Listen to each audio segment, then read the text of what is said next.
Speaker recognizes Representative Cherry. Thank you, Madam Speaker. Originally, I wasn't going to give a speech. I didn't really feel like I was going away because I'm just going across the hall. But I talked to one of my colleagues, and they pointed out to me that this is one of the last times I'm going to be able to see a number of my colleagues who are leaving. And so I want to take a moment to specifically say a few things to a number of them. First, Jim. I couldn't have asked for a better senator or leader of a delegation to serve with. Thank you for being so generous with me over my time here. And I got to imagine you kind of feel like the father who just gave their teenage kids the keys to the Corvette. We'll try not to crash it. Thank you for all the work you did over the past 10 years. And also, as a legislator who's a father of young kids to another legislator who's a father of young kids, thank you for teaching me the skill of being able to sneak out the back of the room unnoticed, because that has saved me a number of times. Kara, Bill, Jim, I enjoyed serving with you. I'm going to miss you. I hope that you guys come back every so often so we can go have lunch. And thanks for letting me join the crew. Terry, I'm going to miss you. You, a person who was always looking out for the little guy, I love that about you. I'm going to miss you. Kyra, wherever you are, I'm excited. I'm excited. I'm proud to have served with you. You're going to do great things. And Mari, I wish I got to see you bang that gavel. David, you genuinely care about people from the heart, and you know how to get stuff done, whether you're in the majority or the minority. And actually, I remember 2 years ago now, after we lost in 2012, didn't get the majority, surprise, surprise, standing outside on the sidewalk with Tim, and David comes by and he says, you know, this is actually probably a good thing, because it means if we're going to get stuff done, we got to be humble. We're going to have to beg, we're going to have to cajole, we're going to have to convince. And I'm thinking, what are you talking about, David? But you know what? You did, and you get stuff done. You're a great public servant. Donna, man, it's got to be rough to put in all the work and then not to get to be able to enjoy the end result. Thank you for the work that you did, but there is a silver lining to every cloud. You could always primary whoever took your place 2 years from now.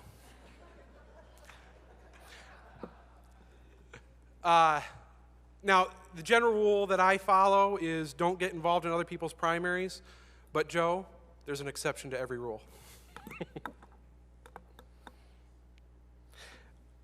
Brana, I want to say thank you for moving my lead bill.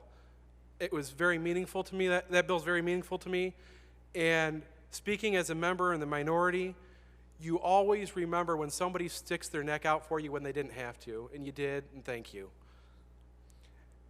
And I wish I had the opportunity next term to reciprocate, but you know, you have the same opportunity that Donna does.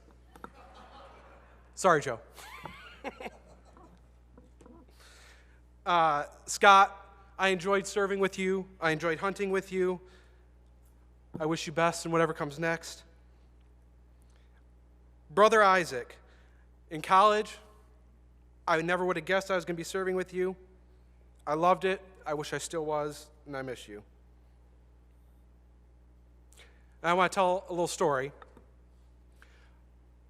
5 or 6 years ago, at the Flint NAACP Freedom Fund dinner, we had a speaker, Barbara McQuaid, who was talking about the importance of the right to vote and how every vote matters. She told a story about how a few years back there was a candidate who was going around knocking doors. There's a county commission race. Her and her husband were out in the front yard assembling a trampoline for use by their grandkids. The candidate come walking up, started chatting them up while they're assembling a trampoline. They were having trouble, and so he just started in and helped assembling the trampoline with them and spent the afternoon assembling that trampoline with them. That night, they were sitting around the kitchen table talking, and there was a primary for that race, and they were originally going to support another candidate. But man, that guy took his whole afternoon and helped us out with that trampoline. We really ought to vote to him. He's so nice. And so they ended up voting for him, and he won that county commission race by 1 vote. And that county commission candidate is our Democratic floor leader right over there, Yusuf Rabi. And one thing I want you to remember, and that is the reason Yusuf Rabi is probably serving this chamber is because he assembled a trampoline one afternoon in Ann Arbor. And 2 lessons. Number 1, every vote does indeed count. And the deeper meaning of that is that every person counts. Whether it's somebody calling our office, they have an employment problem, or somebody who's been sitting out in that hallway for the past 2 years because they're losing their medical coverage. All these people, they matter, and that's why we're here, because they matter and we need to help them. And Yusuf, if there's somebody who I serve with who I think has internalized that more than anyone, it's you. And I'm very proud I'm very thankful I had the chance to serve on you for this term on GovOps.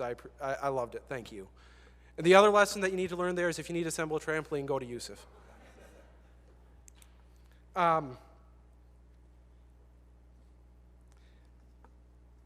Last, and definitely not least, and I really shouldn't be saying anything about Tim, because he's going with me over to the Senate, so I'm going to see him more next year than I do this year.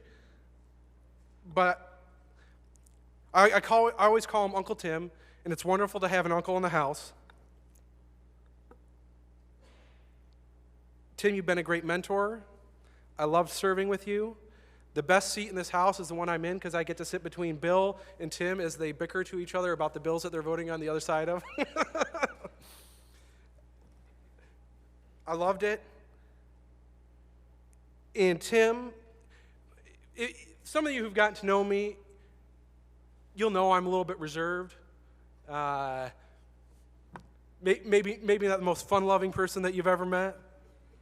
Tim, you taught me to have fun. Thank you. And you see how quiet everyone is right now, Tim? It's because no one knew I could string together more than 5 words because I was sitting next to you. Thank you, everyone. To my staff, all the staff here, my friends, my family, my constituents, thank you for putting up with me for 4 years, and I'm very sorry you're going to have to put up with me for another 4 years. Thank you, Madam Speaker.